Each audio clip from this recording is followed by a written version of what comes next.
Make it as easy to understand as possible. Okay?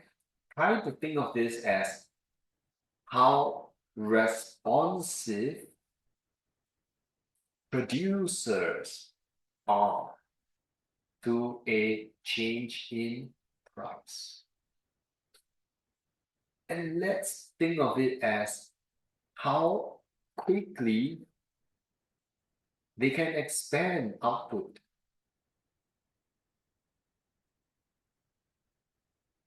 Okay, how quickly they can expand output when the price goes up.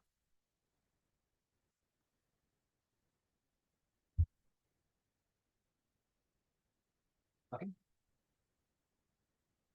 make sense? First factor. Okay, I do it like this. The first factor, let's talk about the nature of the industry. Nature of industry, capital intensive one versus a labor intensive one. Can someone name me an example of an industry that is very labor intensive? Construction. Okay, construction. Very good. Any more? Agricultural. Agricultural. Excellent. Agricultural. Farming. You need a lot of farm hands. Yes. I watched a documentary. They were showing how they make the shuttlecock. There are some that are very manual. Oh, you put in the duck feathers one by one. Okay, but I think textiles in general are also quite labor intensive. That's why they have sweatshops, low cost labor in certain countries, right? Capital intensive. Have you all seen the Ford Motor Factory model? And I'm not talking about the one near here. The one at Upper Bukit Timah Road is a museum, the Ford Motor Factory. It's where the Japanese surrendered. No, where the British surrendered, not this one. But I'm talking about the model for producing motor cars. Conveyor belt system, very, very automated. Okay, so this capital intensive could be the car industry.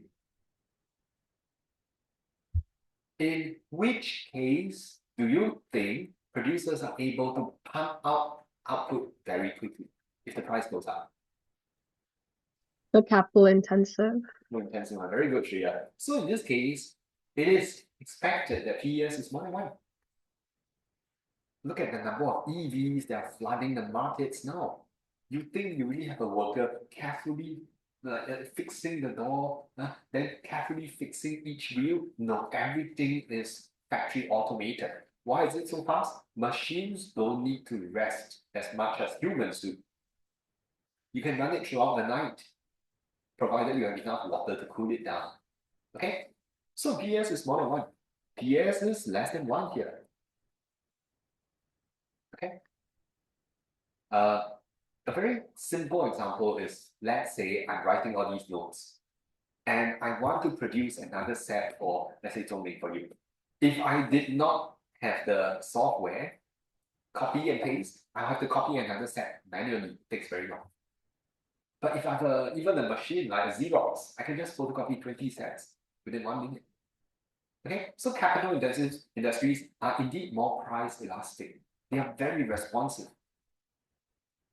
So unfortunately, a lot of the capital intensive ones we are looking at are related to weapons, war. Okay, so we talk about Ukraine pushing up the production of drones. How come they produce 1 million drones so quickly? It's also because of machinery. Okay.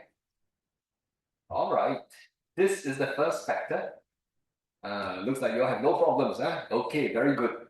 The second factor is a little bit less intuitive because of the wording. That's the name. I'll explain the example, then it's clearer. Mobility of your factors of production. Mobility of your FOP. Now, from our days introducing the PPC, answering questions on PPC until today, do you remember what FOP refers to? Usually there are four things that are representative. C-E-L-M, sell.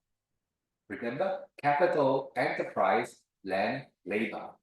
So let me give you one example. Let's say I look at food delivery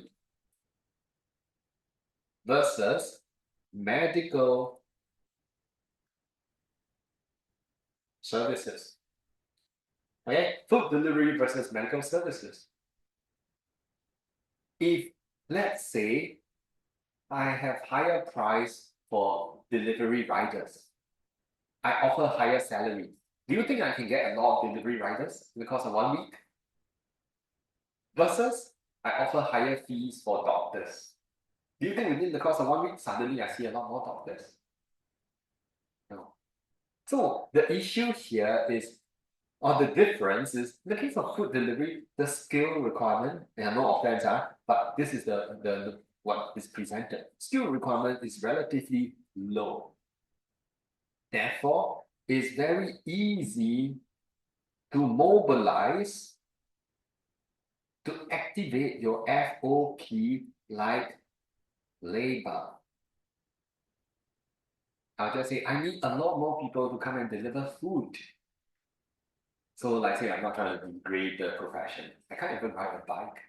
I mean the motorbike, I can't. Hey, but there are some delivery riders who go on a bicycle. There are some who walk also. Okay, so it's very easy to mobilize, let's say this person who was previously in another job to join this industry. From taxi driver to food delivery. Very easy. How about doctors? Easy enough. How many years of training do you need to become a doctor? 6 years. Housemanship, about 10 years. So here, skill requirement,